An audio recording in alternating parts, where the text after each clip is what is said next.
म प्रधानमन्त्रीज्यूसम्म पुगोस् भन्ने आशा गर्छु। म जस्तो छ त्यही पढेर सुनाउँछु। सम्मानीय सभामुख महोदय, सांसदलाई नसुन्ने सरकारले जनताको चित्कार के सुन्ला, तैपनि यो सुन्नुस्।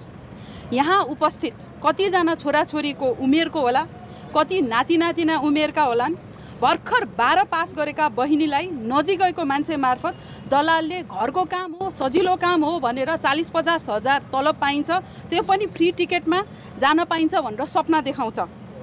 त्यसपछि त्यो बहिनी विभिन्न देश मार्फत त्यो अर्को देश थर्ड कन्ट्री पुग्छिन् र आफ्नै अगाडि आफ्नो मोलमलाई गरेर एउटा साहुजीले किनेर लान्छन्। उहाँलाई केही भयो श्रम शोषणमा पर्छिन्, कसैलाई भनौँ भन्ने ठाउँ छैन, कानुनी अधिकार केही छैन। ती बहिन कसरी गइन्? भिजिट भिसामा। हट्टाकट्टा नेपाली युवकलाई ब्यारेकको मात्रै काम हो, लोजिस्टिक्समा काम हो भनेर उहाँलाई खतरा केही हुँदैन, महिनाको 2-3 लाख पाउँछ भनेर सपना देखाइन्छ, लगिन्छ। अर्काको युद्धमा उहाँ होमिनुहुन्छ, अङ्गभङ्ग हुन्छ, मृत्यु हुन्छ, तर सुनिदिने, उहाँलाई उद्धार गर्ने केही हुँदैन।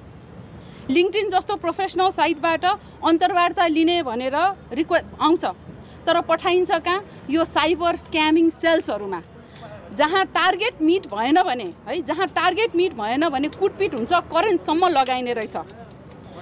यो त दास प्रथामा एउटा स्पोन्सरले, एउटा सेन्टरले किनबेच पनि गर्ने रहेछ हाम्रो नेपालीहरूलाई।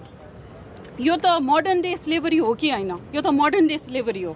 पहिला जुन हुँदैन नेपालमा यो दास प्रथा छैन भनेर भनेको थियो, यो त छ रहेछ। यस्तो ठाउँहरूमा नेपाली युवा कसरी पुग्छन्? भिजिट भिसा मार्फत। त्यस्तो ठाउँमा घुस लिएर अझ आफ्नो कटलाई चाहिँ नि सफ्टवेयर प्रयोग गरेर मेरो कटको चाहिँ नि कति भयो भनेर क्याल्कुलेट गर्ने, राजनीतिक संरक्षणमाथि छानबिन गरौँ भन्छौँ, त्यो पनि गर्दैनन्। कतिसम्म गिरेको नेपाल सरकार। अनि यस्तो जोखिम छ भनेर थाहा पाउँदै पनि ऋणै लिएर भए पनि जसरी पनि विदेश जानुपर्छ भनेर मनस्थितिमा हाम्रा युवा कसरी पुगे? नेपाललाई खुला आकाश मुनिको गोल घर कसले बनायो? यसमा मम गर्नु पर्दैन? यसमा कसरी टेक केयर गर्ने भनेर नेपाल सरकारले सोच्नु पर्दैन? हाम्रो माग जारी छ। हामीलाई संसदीय छानबिन समिति अथवा उच्चस्तरीय न्यायिक समिति चाहिन्छ। यो कुराको सल्युसन खोज्नै पर्छ। यो एउटा कुरा, एउटा व्यक्ति केन्द्रित होइन, यसको सल्युसन चाहियो। यो सबै तपाईँहरूले हेर्नुहोस्, डट्स कनेक्ट गर्दै जानुहोस्। हाम्रा युवाहरूले नेपालमा सपना देख्न छोडे। यो सपना खोज्ने को? यो सपना कसले खोज्यो, किन खोज्यो, कसरी खोज्यो? त्यो रोक्नुपर्छ कि पर्दैन? अब त्यो रोक्नुपर्छ। नेपाल सरकारलाई यही सुनाउन चाहन्थ्यौँ, सुनेनन्। तपाईँहरूको मिडिया मार्फत उहाँहरूले सुनोस् र आत्मसार गरोस्, यो सामान्यकरण नगरोस् उहाँहरूले यो समस्या। धन्यवाद।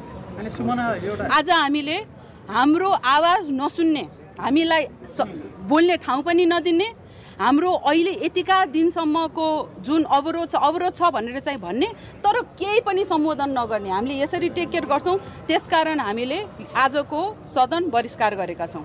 यो त पहिला पनि हुँदै आएको होइन र? त्यसैले त छानबिन पहिला दास प्रथा छ भनेर अहिले पनि स्वीकार गर्ने हो र? यो व्यक्ति केन्द्रित होइन, त्यसकारण संसदीय समिति चाहिएको। एउटा प्रश्न चाहिँ तपाईँमाथि एउटा आरोप छ नि, जस्तो पार्टी कार्यालयमा राखेर तपाईँहरूले चाहिँ नि कृत्य जारी लेख्न लगाउनु भन्ने छ, तपाईँको नाम आइरहेको छ, भिडियो एकदमै भाइरल भइरहेको छ। यसमा के छ तपाईँको चाहिँ धारणा? यसले चाहिँ एकदम क्लियर छ। यस्तो कामले त तपाईँहरूको विरोधलाई नै कमजोर पार्ला नि होइन? एकदम क्लियर छ। हामी एकदम असेसेबल सांसदहरू छौँ। पार्टी कार्यालयमा सबैको निरन्तर भेटवार्ता हुन्छ, त्यसमा मेरो ड्युटी परेको थियो, मैले भेटेँ। उहाँहरू ठगीको मा पर्नु भएको छ, तर ठगीमा परेपछि उहाँहरूलाई मैले यो स्टुपिड आइडिया दिने होइन। त्यसैले मैले पार्टीलाई यदि पार्टी कार्यालयमा यस्तो भएको छ भने चाहिँ नि छानबिन गरौँ भनेर मैले निवेदन दिएको र त्यही अनुसार छानबिन समिति पनि बनाएको छ। पीडितलाई डबल पीडित नबनाऊ, कसैले पनि पीडितलाई डबल पीडित। अलरेडी हाम्रो भिक्टिम फ्रेन्डली प्रहरी प्रशासन छैन, त्यसैले पीडितलाई चाहिँ डबल पीडित नबनाऊ भनेर मैले यहाँ मार्फत सबैलाई अनुरोध पनि गरेँ। धन्यवाद। भने अन्तिममा कि रवि लामिछानेको पालामा ठगिएका रहेछन्, तर रमेश लेखकको नाम हालेर जाहेरी चाहिँ दिन लगाइयो भनेर भनिएको छ क्या? अनि यसमा चाहिँ के छ तपाईँको हामीले छानबिन समिति 2064 देखि बनाऊ भनेर भनेका छौँ, व्यक्ति विशेष होइन के यो।